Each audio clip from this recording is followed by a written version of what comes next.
So it's finally time to start putting together my Enduro YZ.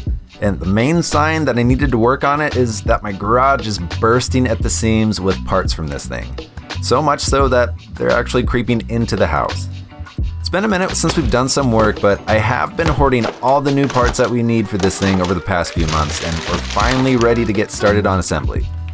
Today, we're focusing on the motor, and we're making some big changes to both the gearing and the displacement. So to start off, let's take a quick ride and talk about our transmission.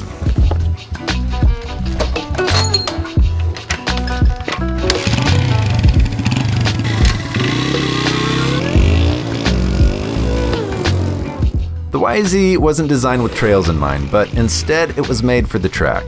And MX bikes are great for doing just that, banging out laps without going at a snail's pace or flat out in the desert. So my goal is to change our track-oriented gearing to something that has a little more headroom to mob on the flats, but still crawl up the steepest trails with confidence. Being geared low enough not to stall out or burn up your clutch. I'm hoping to take this bike into steep terrain, so I don't want to have to turn around by being under-equipped when the going gets tough. So instead of just swapping sprockets out, which is a useful tool for fine-tuning the gearing, we're giving this bike a totally different character at its core.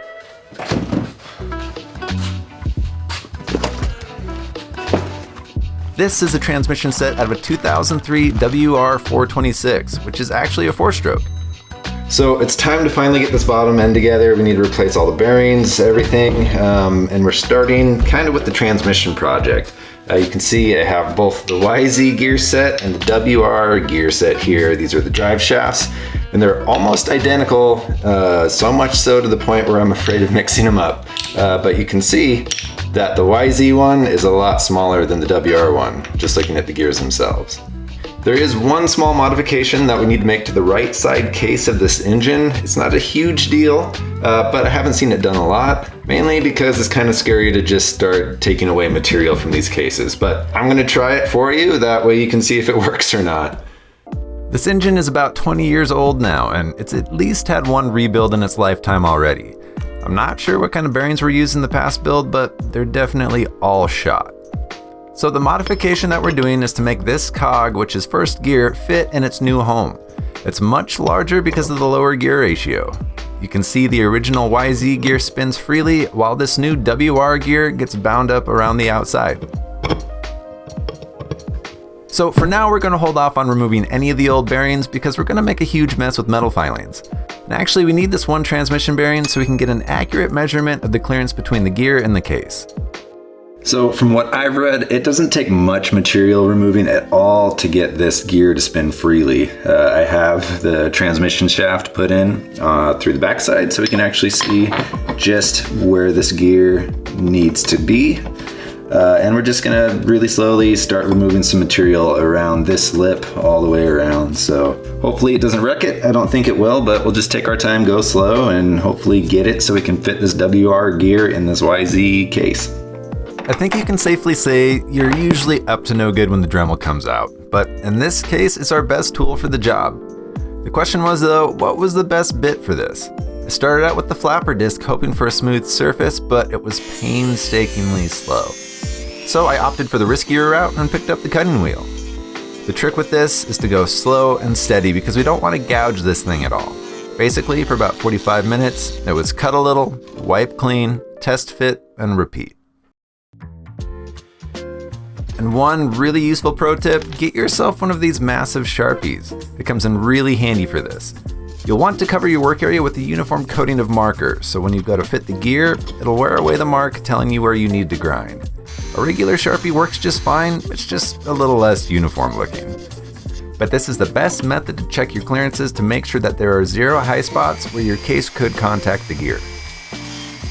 And after just a short amount of time, our case modification is complete, with one small caveat, or cavity. So this is the case half we've been grinding on. This is the bearing that we've been clearing space for on this side. And you can see right here is a mount for our shifter assembly. And it kind of butts up against the bearing or the gear recess that we were opening. And you can see on the inside, the bolt hole shows through.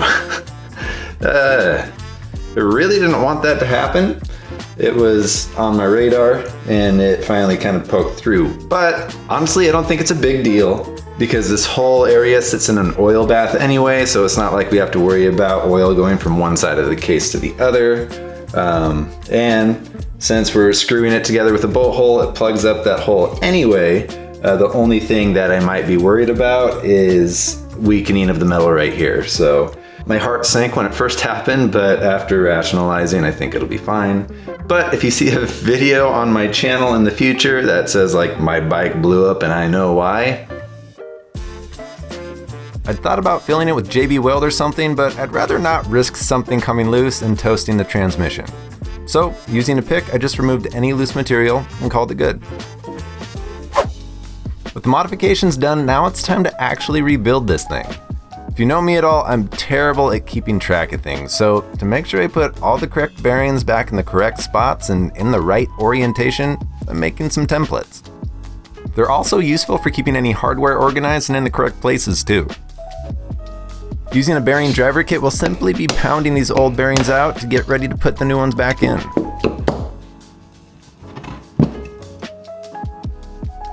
And they'll live happily on our template until we're ready to install the new ones. To get this engine back to new, I bought a Hot Rods bottom end kit and promptly returned it. After digging a little bit deeper, it sounds like these are built with lower tier parts. So to make sure this engine is going to be happy for the long haul, I paid a small amount extra to get all new OEM bearings and an OEM crank assembly. And after removing the old crank bearings, I found out something that may be a coincidence, but also might be a reason why they were in such terrible shape. So it's no wonder these bearings went out, the main bearings, before any of the transmission bearings, because they're hot rods. Same bearings that I actually looked up and realized they were junk. So glad I'm replacing them with OEM. As we take the time to remove our old bearings and clean everything up nicely, we'll store our new parts in the freezer. Since these parts are an interference fit, getting them colder than the case will actually shrink the metal a bit, making them easier to install into their new homes. Alright, so I spent the afternoon cleaning up both of these cases, making sure all the oil, old silicone, and metal shavings from our little hack job were all cleaned up. Got the bearings, they were sitting in the freezer overnight, so they should go in easier. I'm going to heat up the cases around the bearings, that way this metal expands, so the bearings should go in super simple. But yeah, it's just a matter of banging all these in and getting the crankshaft put in and just starting to piece it back together. Referring back to my template, it's really easy to know which bearing goes where. And as we assemble, we'll just add a little bit of heat to our clean case and all these bearings will tap right in. Once all the bearings are seated, we'll install brand new seals in the same manner, making these cases ready for reassembly. Alright, so now that we have our crankcases all done, replaced with all OEM bearings, I've had our new crankshaft chilling in the freezer to help this install. It hasn't been in there too long, but it's better to go in cold. It just makes it easier. So we're going to pop this in on the cases, but this bottom end crank should be the last thing that we need to install before we can actually try and get our WR gear set in and see if that's all going to work, which I think it is. Yeah, I hope it is, because if not, it's gonna work. In order to get the engine put back together, we'll be using a specialty crankcase tool which presses everything back together a little bit at a time. If you try and bang these together with a hammer, chances are you'll damage the bearings or knock the crankcase out of balance. Meaning all the work that we just did would be for nothing. Okay, so now we're at a little bit of a tricky part is to get the transmission assembly inside of the case. We have to kind of put it together as one unit. It's gonna be tricky, a lot of pieces to hold at once. I'm gonna lube all the moving pieces with some engine assembly lube, that way it's good on startup. But once we get this put in there, we can get our cases together and it's really gonna start looking like an engine again. This transmission is kind of a pain to drop in because you have to hold it together as everything falls apart in your hands. And you need to get 6 things to fall in at once. The 2 transmission shafts, 3 shift forks, and the shift cam.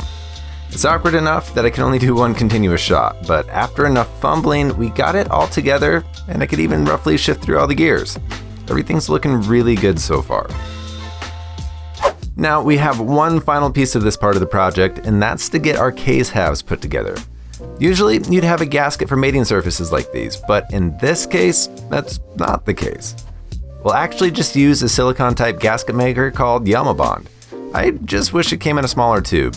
I'm probably going to use like 2% of what's here, and by the time I need it again, it'll be as hard as a rock. But what can you do? I made sure 1,000 times over that the mating surfaces were clean and totally clear of any oil. You want to get a good bond here, or else the transmission is going to seep oil, or we'll have issues with the bike running right due to leaks in the cylinder and the crank area. Now when putting this together, we don't need a ton of Yama bond. I probably used too much myself, but we just need enough to coat the case seam. Once that's done, using our crank pulley tool, we'll press this engine back together carefully.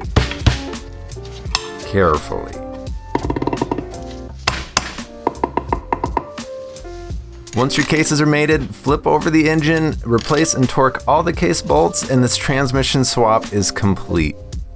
All right, so that's it for the transmission swap. Everything is feeling good. All the bearings feel great. They glide, they're silent. Everything went together just fine. I think off camera, I'm gonna put the rest of this together, the shifter, the clutch, and the Kickstarter and all that stuff. Once I have the bottom end all put back together, we can actually put it back into the frame and start piecing this thing together. And I'm really excited to ride it because it's prime riding season. Should be interesting to see how the new gears ride, as long as they don't explode. They shouldn't, but you never know. Anyway, thanks for watching me put this thing together today. Stay tuned for more build on the YZ Enduro bike.